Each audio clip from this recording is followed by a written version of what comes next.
guys, we all welcome you in India's best learning platform, Upcoming IAS, and today we are going to deal with some current affairs issues. And the topic of the discussion for today is about the extended range version of BrahMos missile.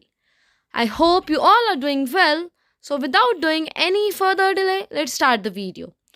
So student, recently जो हमारी Indian air force है उन्होंने BrahMos air missile का extended range version launch किया है against a ship target, जो कि 29 दिसंबर को SU-30 MK1 से फायर किया गया था.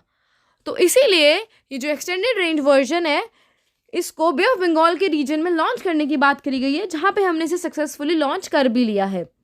एंड एक्सटेंडेड रेंज वर्जन हमें SU-30 MK1 एयरक्राफ्ट के अगेंस्ट इसीलिए चाहिए जिससे कि हम प्रिसीजन्स लगा सके, पहले से ही पता लगा सके कि जो SU-30 MK1 एयरक्राफ्ट है उससे चीज़ें किस किस रेंज तक लॉन्च होने वाली हैं एंड वो लैंड टारगेट बनाएगा या सी टारगेट बनाएगा, वो कौन सा टारगेट बनाएगा, इसे भी हम पता लगा सके.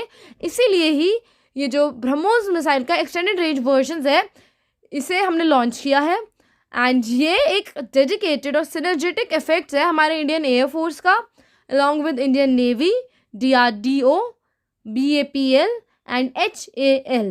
इन सभी ने मिलकर सक्सेसफुली ये काम किया है जिससे कि वो फाइटर SU-30 MK1 है उसके अगेंस्ट प्रिसाइजली अपने काम को अच्छे से कर सके. And if I talk about कि जो एक्सटेंडेड रेंज वर्जन है ये एक स्ट्रैटेजिक मूव है IAF का, क्योंकि हम इससे परफॉर्मेंस पता लगा सकते हैं एयरक्राफ्ट की कि वो कितनी रेंज तक गया है एंड किस लेवल पे वो अपना टारगेट बनाने वाला है. तो इसीलिए हम पहले से पता लगा के रखेंगे तो हमारा जो सेफ्टी पर्पस है वो इंक्रीज़ होगा. हम पहले से ही उसके अगेंस्ट अपनी मिसाइल्स लॉन्च कर देंगे एंड उसको डिस्ट्रॉय कर देंगे. एंड ये जो एक्सटेंडेड रेंज वर्जन है इसकी एबिलिटी है कि ये 350 किलोमीटर्स तक लॉन्च करा जा सकता है. 350 किलोमीटर्स तक ये टारगेट्स को स्ट्राइक कर सकता है. एंड जो इसका पहला वाला वर्जन था वो 290 किलोमीटर्स तक जा सकता था. And if I talk about कि जो ब्रह्मोस एयर क्रूज मिसाइल का इनिशियल वर्जन था, मीन्स जो इसका एक्सटेंडेड रेंज का जो इनिशियल वर्जन था वो 2017 में कंडक्ट कराया गया था उसका पहला टेस्ट कि कहाँ कहाँ तक जा सकता है एंड इसे हम किस किस एरियाज पे लॉन्च कर सकते हैं.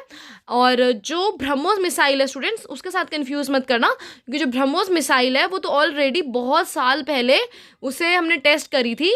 So if I talk about the BrahMos missile तो 2001 में 12 जून को हमने ये जो ब्रह्मोस की सुपरसोनिक क्रूज मिसाइल है फर्स्ट टाइम इसका टेस्ट करा गया था.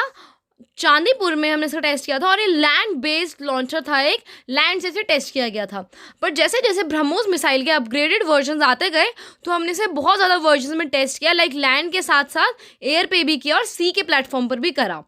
और इफ़ आई टॉक अबाउट कि इसका जो बूस्टर इंजन है वो एक सॉलिड प्रोपेलेंट से बना होता है और ये 2 स्टेज मिसाइल है. और अगर हम बात करें कि जो fire and forget type missiles होती है उसमें जो ब्रह्मोस मिसाइल है उसने सक्सेसफुली अपने टारगेट को अचीव किया है और वो बहुत अच्छे से काम कर रही है. और इसके जो क्रूजिंग एल्टीट्यूड है वो 15 किलोमीटर्स तक जा सकता है स्काई में, और जो उसका टर्मिनल एल्टीट्यूड है वो 10 मीटर तक हिट करेगा अपने टारगेट को जिसके भी अगेंस्ट आपने उसे लॉन्च किया है. So students, this was all about the BrahMos missile. I hope you learned a lot, enjoyed a lot. Thank you so much and have a nice day ahead. Do your best study and stay tuned for the next update. And do like the video and share with your friends so that they can also get the benefit of these updates.